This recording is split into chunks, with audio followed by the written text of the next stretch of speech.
Benvingudes i benvinguts a un nou episodi. Avui coneguem a Natàlia Mora Jimeno. Qui és Natàlia? Quins són els seus malnoms? Sabeu que aquestes preguntes no fallen i també les tenim a l'episodi d'avui, però a més coneixerem un poc la vida de Natàlia, una deportista d'èlit a la gimnàstica rítmica. Supon que molts ja la coneixereu i si no, fiqueu el seu nom, com parlem a l'episodi, a Google i veureu una quantitat de vídeos increïbles, impressionants i totes aquestes medalletes que comenta ella i jo crec que comenta poques per a totes les que té. Espero que us agrade molt l'episodi, que el disfruteu, tant com ho he disfrutat jo gravant-lo. Natàlia, gràcies altra vegada per prestar-te a vindre així als nostres micròfons i gràcies per tot el que ens vas contar. Espero que us agrade. Dins vídeo. Sintonitza Vilamarxant, el podcast per a conèixer els teus veïns i veïnes. Hola, Natàlia, què tal? Com estàs? Hola, bona vesprada, Marta. Molt bé. Benvinguda. Moltes gràcies. Sintonitza Vilamarxant. Com ja és normal, venim així a xerrar en gent del poble i avui hem elegit xerrar amb tu, Natàlia. I ja la primera pregunteta que volem fer abans de que se'ns escape altra cosa és preguntar-te si eres sarracena. No soc sarracena. Per part de ma mare sí que els dos avis meus sí que són d'ací del poble, però per part de mon pare no. Per part de mon pare la meva iaia era de Xeraco i el meu iaio era de Córdoba. Aleshores, ostres, no soc sarracena. No. Per ahir res. Bueno, mita per sarracena. Per ahir res, mita sarracena, exacte. Això se quedem. Gràcies per contar-nos-ho. I seguim un poc en les preguntes que anem fent de normal. Venim a conèixer-te, a aquesta secció que anomenem Vilamarxant Coneix-te.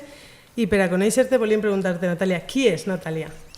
Doncs Natàlia, com me coneixeran en el poble, soc la filla de Violeta i Paco. Violeta crec que no n'hi ha cap altra en el poble amb aquest nom. I Paco el coneixeran per ser l'entrenador de futbol, perquè segurament haurà dut a més de la meitat del poble en l'escola de futbol d'ací de Vilamarxant. I jo crec que la gent així en el poble me coneix per la filla de Paco i Bio i després també per la meva trajectòria com a gimnasta. Anem a entrar ahí. Una de les coses per les que estàs així és perquè venim a conèixer a gent del poble, però una de les coses que destacaríem de tu i perquè el que segur que com tu mateixa has comentat és que molta gent te coneixes i aquesta trajectòria. Quan va començar aquesta trajectòria? Vaig començar a fer gimnàstica rítmica quan tenia 2 anyets i mig. Jo, com sou de desembre, ma mare em va apuntar així al poble als 2 anyets i mig i des d'entonces he practicat gimnàstica rítmica. Sí que és veritat que quan era xicoteta ho combinava amb el ballet. Estigui diversos anys fent gimnàstica rítmica i ballet. Vaig començar en el patronato, no sé si algú se'n recordarà, i després ja vam passar al pavelló multiusos. En aquesta època ho compaginava els dos esports i sí que va haver un estiu, quan ja tenia 7 o 8 anyets, que jo aprofitava els estius per a fer campus de gimnàstica rítmica i me n'anava una setmana o 2 a dormir fora. I curiosament, en un d'aquests campus vaig anar a Benidorm i feia gràcia perquè les entrenadores me preguntaven que de quin club era i jo els contestava, no, jo no soc de ningú club, jo entreno a Vilamarxant. Clar, a Vilamarxant no n'hi havia club, era una escola municipal. I s'estranyaven que jo no anara a ningú club. Aleshores, quan va acabar aquest campus, es van ficar en contacte amb els meus pares i els van dir que tenia moltes condicions per estar en una escola, que si volia anar a provar als seus clubs. I vaig anar a provar a 2 clubs quan tenia 8 anyets i finalment em vaig quedar a Riba-roja, que ha sigut el club on he entrenat jo tota la vida allà. Als 8 anys ja va començar aquest entrenament ja més, perquè així el poble entenc que seria una extraescolar, una activitat d'oci. Sí, jo en el poble crec que entrenava 2 dies i ho compaginava, entrenaria 2 o 3 dies, ho compaginava també amb ballet, feia també algun dia natació, ho feia un poquet de tot. Baix de saló, si no recorde mal, també anava. I després sí que a partir dels 8 anyets em vaig deixar tot això perquè la càrrega d'hores era molta més. Crec que entrenava al principi comenci dilluns, dimecres i divendres, després ja va ser dilluns, dimecres i divendres i alguns dissabtes, comenci a competir. I si no recorde mal, als 10 anyets vaig començar a anar al meu primer campionat d'Espanya, que va ser a Logroño, que em vaig classificar siguent categoria Levi. I crec que ja a partir d'ahir vaig començar ja a anar tots els anys als campionats d'Espanya, tant individual com en la modalitat de conjunts. I tot això dut a la part amb l'educació, vull dir que al final és l'educació normal, els estudis, així al poble, si no m'equivoco. Sí, jo he estudiat així tota la vida a l'IES Les Rodanes i bueno, sempre ho he pogut compaginar tot, estudis, entrenament. Sí que és veritat que als 13 anys vaig anar a la selecció espanyola. Ens van convocar a 6 xiquetes de tota Espanya per a formar un conjunt júnior amb objectiu en el Campionat d'Europa de Minsk. I aleshores aquest Campionat d'Europa requeria anar-se'n fora alguns mesos.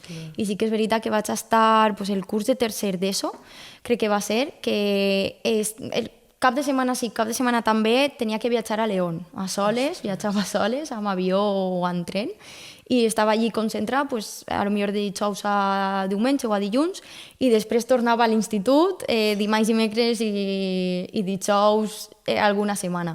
Sí que és veritat que aquest curs se me va fer complicat perquè jo realment no tenia res adaptat, tenia que seguir el curs ordinari amb els meus companys i companyes, i a la vegada tenia que estar duent el ritme d'entrenament i de preparació per a fer un campionat d'Europa, que són entre 6 i 8 hores diàries, fora de casa, amb altres entrenadores, altres companyes. I sí que és veritat que aquest any se me va fer un poc costera amunt. El mes previ al Campionat d'Europa ens van concentrar un mes sencer allí, visquent en casa d'unes altres companyes, i després quan va acabar el Campionat d'Europa ja cadascuna va anar una altra vegada als seus clubs de procedència. Quina edat has comentat que tenies? Anava a tercer de l'ESO, tindria 13-14 anys, no tenia més. No hi ha opcions, perquè alguna vegada, jo crec que ja és quan entres a la universitat, temes de proves d'accés i tal, sí que se parla d'accessos per deportista d'elit i tal, però sí, estem parlant de moltes hores d'entrenament, molt de viatge, molt d'esforç, no hi ha ningun tipus de gestió mentre estàs concentrat que vaig a un altre col·legi, no n'hi ha ningun tipus de... Sí que així en Espanya tenim 2 centres d'alt rendiment, tenim el centre d'alt rendiment de Madrid i després està el de Catalunya, i també està el CEAR de León. Nosaltres anàvem al CEAR de León, en aquella època havies començat a formar-se i sí que és veritat que allí no n'hi havia res regulat ni estipulat per a poder quedar-se. Aleshores es feien càrrec nostre a altres mares d'altres companyes d'allí. O sigui que també era un poc passió per la gimnàstica rítmica. Sí que és veritat que els esportistes que estan concentrats, que estan en la selecció espanyola de forma permanent, sí que viuen en estos centres d'alt rendiment. Però antigament, per anar a un campionat d'Espanya júnior, sí que ho feien d'aquesta forma. I sí que ens reuníem uns mesos, fèiem la competició, l'objectiu era el Campionat d'Europa i després cadascuna cap a casa. Sí que és veritat que si tenies sort en l'institut i els professors que tenies t'ajudaven i t'ho adaptaven, molt bé, però a vegades no teníem aquesta sort. Tenies que anar xuant. I com veies tu des de dins aquell xans? Perquè ara contat, jo des de fora ho veig una locura, però tu també te veig contar-ho contenta i alegre, no sé si m'equivoque. Com era en aquell moment viure tot este moviment, aquesta quantitat d'entrenaments, tantes hores? Jo ho recordo, jo tinc com una experiència positiva, un poquet no tan positiva al final, perquè em vaig lesionar abans d'aquest campionat d'Europa, vaig tindre una ruptura al isquiotibial i clar, no va ser del tot agradable. De totes formes, jo sí que recordo l'experiència molt bona, a part d'haver entrenat 6, 7, 8 hores al dia, en pocs descansos, viatge d'anar a León, que al final són moltes hores, en avió, vés-te'n a soles, torna. Quan tornes tens dimarts, dimecres i dijous 3 exàmens per dia, perquè clar, hem de ficar notes. Jo sí que ho recordo de forma positiva. Sí que és veritat que al final la càrrega, tant física com psicològica, és molt gran i fatiga molt. Però bé, jo sí que ho recordo com una experiència positiva. I aquest campionat va ser com dels finals, però o va ser l'inici? Perquè també, si busquem el teu nom, si googlegem el teu nom, apareix no sols aquest campionat, apareix selecció valenciana, selecció espanyola, apareixen molts campionats a nivell nacional.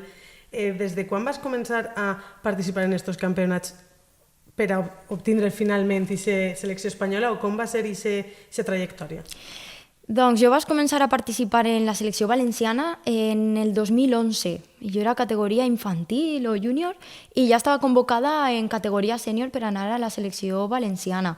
També vaig realitzar en 2010 una gimnasiada júnior, vaig anar a Qatar i que era com si siguera un mundial, però a nivell júnior. I jo sí que he estat des de 2011, més o menys, en la selecció valenciana fins a 2015, si no recorde mal, i en la selecció espanyola, és que en la gimnàstica rítmica moltes vegades com que t'agafen simplement per a fer una competició o per a preparar-te de cara a algun campionat. Després, potser tornes al teu club de procedència i estàs com en seguiment per la selecció espanyola i després, si fas falta per algun conjunt o per alguna competició, et tornen a cridar. Aleshores, jo l'última vegada que vaig estar convocada va ser a 2011. Sí que després vaig fer algun campionat més, vaig anar també a un altre europeu com a suplent, a Bremen, i després en la selecció valenciana sempre han confiat en mi per a les diferents competicions. I després a nivell d'Espanya sí que vaig estar competint fins a 2019, l'última competició en conjunts va ser en 2019. Recorde de forma molt positiva els dos campionats d'Espanya que vaig guanyar en la primera categoria, que és com la més alta que tenim així en la gimnàstica rítmica.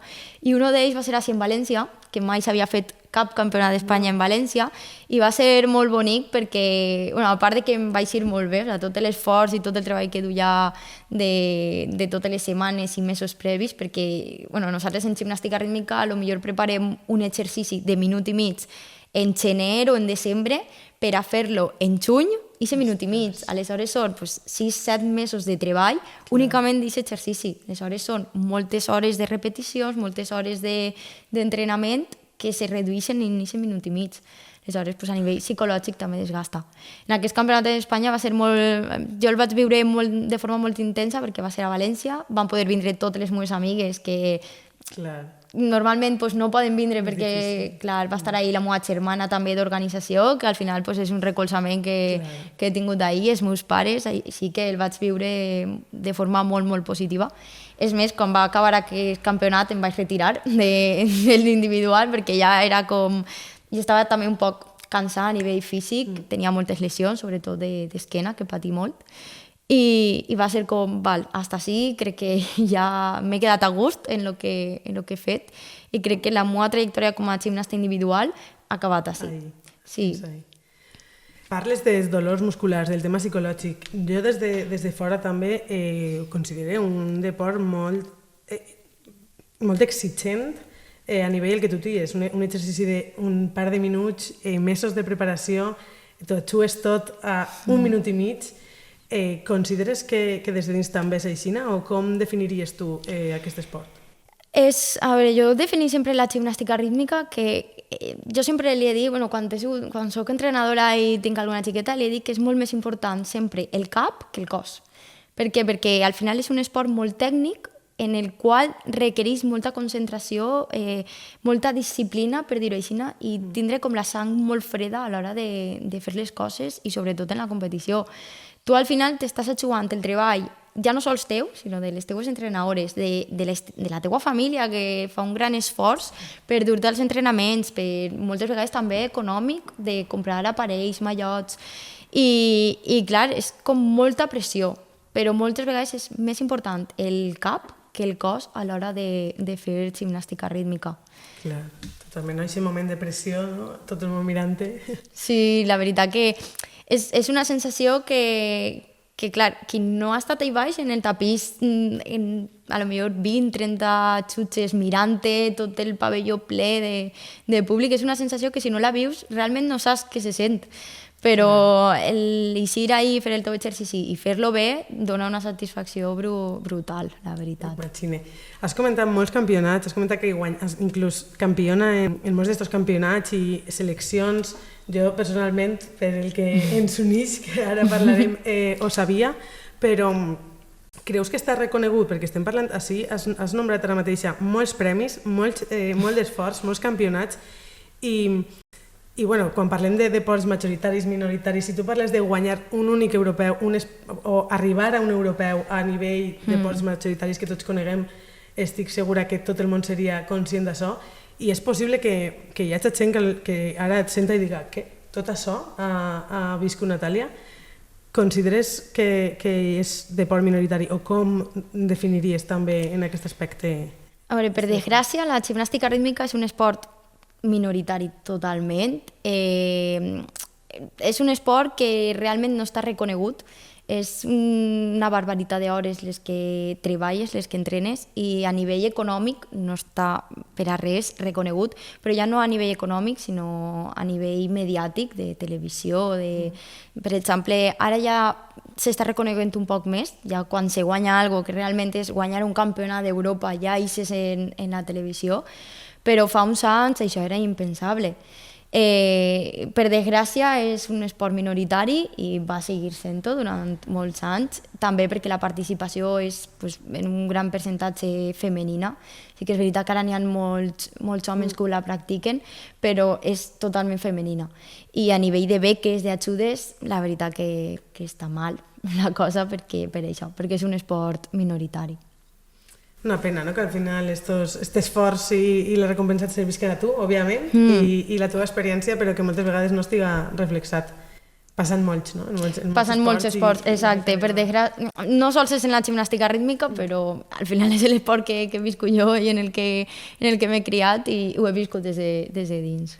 Comentaves, tornem un poc a aquesta educació, comentaves que vas seguir estudiant durant tots aquests campionats, tot l'esforç, que des d'ací enhorabona, perquè mantindre totes, tant l'estudi com la competició. Crec que és increïble. Què va passar després en la vida de Natàlia a nivell educatiu? Jo vaig acabar així segon de batxillerat i després jo sempre he tingut molt clar que volia dedicar-me a alguna cosa relacionat amb l'esport. Vaig fer la carrera de Ciències de l'Activitat Física i l'Esport.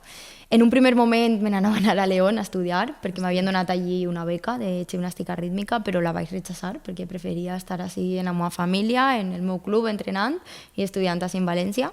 Aleshores vaig fer així la carrera, després vaig fer el màster en formació del professorat i vaig opositar en 2000...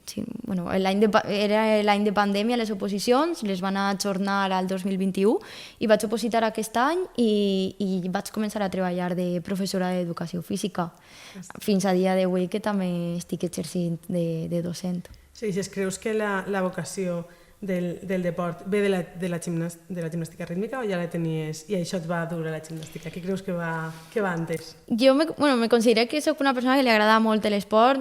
Sí que és veritat que sempre m'he centrat a la gimnàstica rítmica perquè és en el que més temps he passat, però me considero una persona curiosa de que li agrada practicar-ho tot. Tinc curiositat en fer diferents tipus d'esport, de provar, de veure què tal se me dona, m'agrada o no m'agrada. Aleshores jo crec que aquesta vinculació també ha fet que em volguera dedicar a alguna cosa de l'esport. De fet, des de 2016 soc entrenadora de gimnàstica rítmica i tot el tema de la docència també m'apassionava molt. Molt bé, Natàlia, hem parlat un poc de la gimnàstica, el que ens ha dut ací, hem parlat també d'aquesta vocació, del que estàs actualment. Quins són els teus gustos i aficions? També volem saber. Les meves aficions són la gimnàstica rítmica, per suposat, també el practicar esport, m'agrada practicar esport, i bé, jo crec que a part d'això, tampoc tinc ninguna afició fora del que és l'esport. L'esport, és que han sigut moltes hores dedicades a l'esport, no? Sí. A veure, també passar temps amb la meva família, amb la meva parella i amb els meus amics també, sempre que se pot, això s'agraeix i m'agrada molt, la veritat. Que bé, tornant un poc a la família que has comentat ara, hi ha una coseta que no hem comentat i que sempre comentem a aquest programa i són els malnoms. No podem oblidar-nos dels malnoms. Volíem preguntar-te, quins són els teus malnoms? Per part de ma mare, dels pares de ma mare, en tinc 3. Tinc Bua, Petosa i després Panereta, que aquest el compartisc amb tu. Sí que és veritat que els 2 primers no sabem d'on venen, així que si algú ho sent i sap d'on venen, estaria molt bé que ens ho diguera. I després sí que el de Panereta, ho estàvem comentant abans, sorgeix perquè algun avi, algun avantpassat, duia paneres de formatge des d'alguna masia i a partir d'ahir ja ve la panera, ja ve la panereta i ha anat sorgint d'ahir. Això és el que ens conten. Exacte, sí. I després per part de mon pare sí que està el malnom de Camacrua, que segons m'ha contat ell, que també li van contar, és perquè caminava molt ràpid, el seu avi caminava molt ràpid, perdó, sa mare caminava molt ràpid i que a partir d'ahí, pues, cama crua.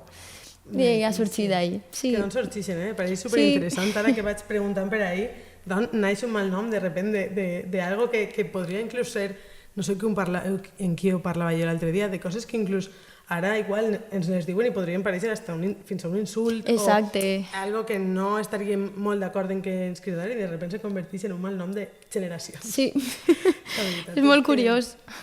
Sí.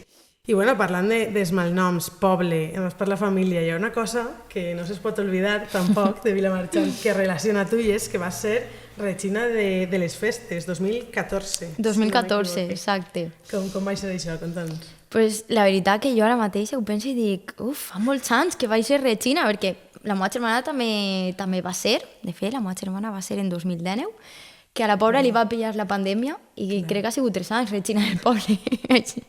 Aleshores, jo realment ho veig com una cosa superlluny, però realment tampoc fa tant, fa 9 anys. 9 anys, sí. I la veritat que va ser molt bonic, vaig disfrutar molt d'aquestes festes i bé, amb els meus amics, amb les meves amigues, sobretot a la meva família, i la veritat que ho vaig passar molt, molt, molt bé. Era una cosa que des de menuda volies ser? O va néixer en aquests moments, recordes això? Realment, jo mai havia pensat en això, però sí que aquest any, l'any previ a aquest any, sí que va néixer un poc, parlant en casa, estaria bé. També del nostre grup tampoc hi havia ningú que digués no, jo vull ser i vull ser. Aleshores, un poc la situació va durar a que siguera jo la regina de les festes. I bé, no? I bé, molt bé. La veritat que encanta. Sí. Sí, con les festes d'este poble... Exacte, no n'hi ha res. Poquetes. I també la teva germana, el ser regina, ve per veure tu, era una cosa que ella també... Pues va passar també un poc el mateix. Tampoc... Ella també, això li agrada molt. Ella, jo veig que és una cosa que serveix per a ser regina, ella, per el seu caràcter serveix. I també va ser un poc el mateix. Tampoc n'hi havia ningú i vinga, va, Hanna, sigues regina. I al final, perfecte. Ella tot li ve bé també. I la meva família, òbviament, estava d'acord, així que pa acabant. Que bé, que bé. No, és que és de veres, que ha de néixer, jo crec. Exacte, sí. Una persona que es posa ahí a ser regina de... Sí, té que agradar també, sí.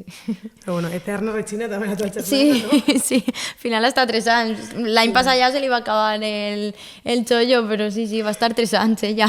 Enguany que no tindrà res, dirà ara què? Exacte, això dia mon pare, diu, ¿no quieres otro año más? ¿Quién me toca? A ver, adopta una hija por aquí. Exacto, ahora quién es la siguiente.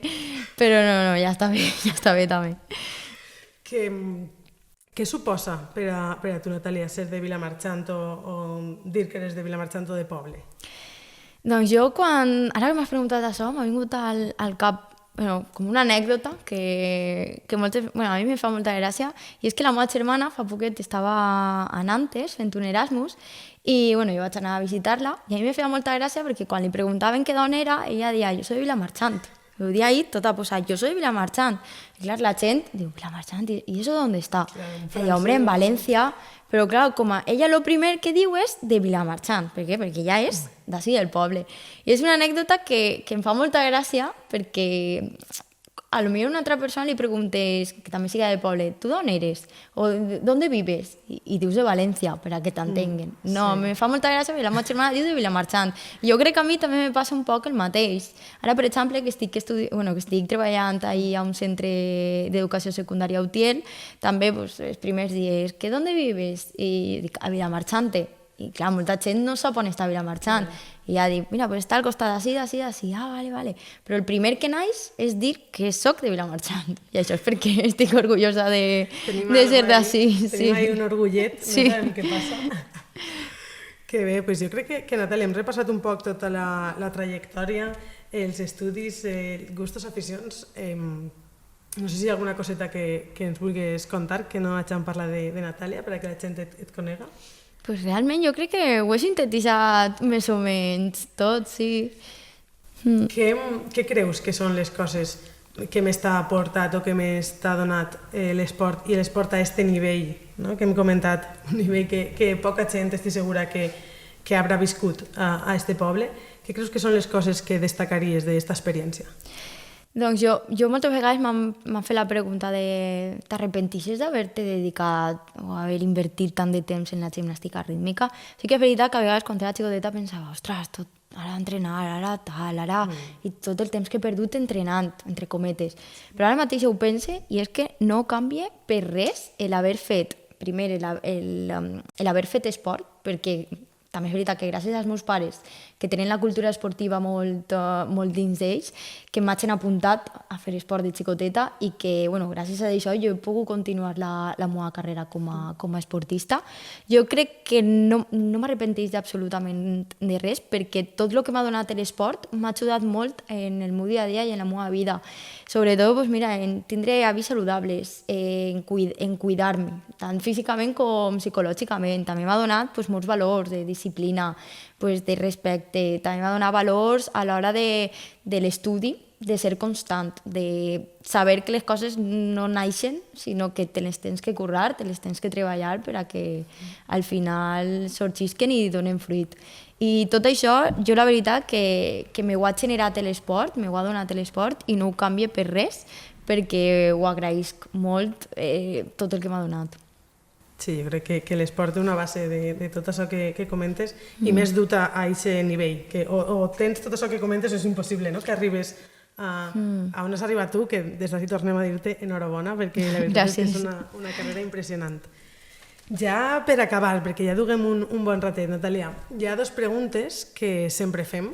Bueno, 2 preguntes, 2 recomanacions que demanem al qui ve a parlar amb nosaltres, que és una recomanació sobre alguna coseta del poble, que fer, que veure, que gaudir, el que siga, i una més general.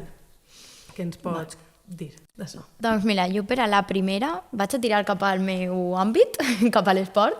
I mira, jo la primera sí que una cosa que recomanaria en el poble és el tema de la rodana. Tota la gent que li agrada l'esport, doncs així en el poble tenim la rodana, tenim el riu, que són 2 paratges impressionants per a poder fer pràctica esportiva.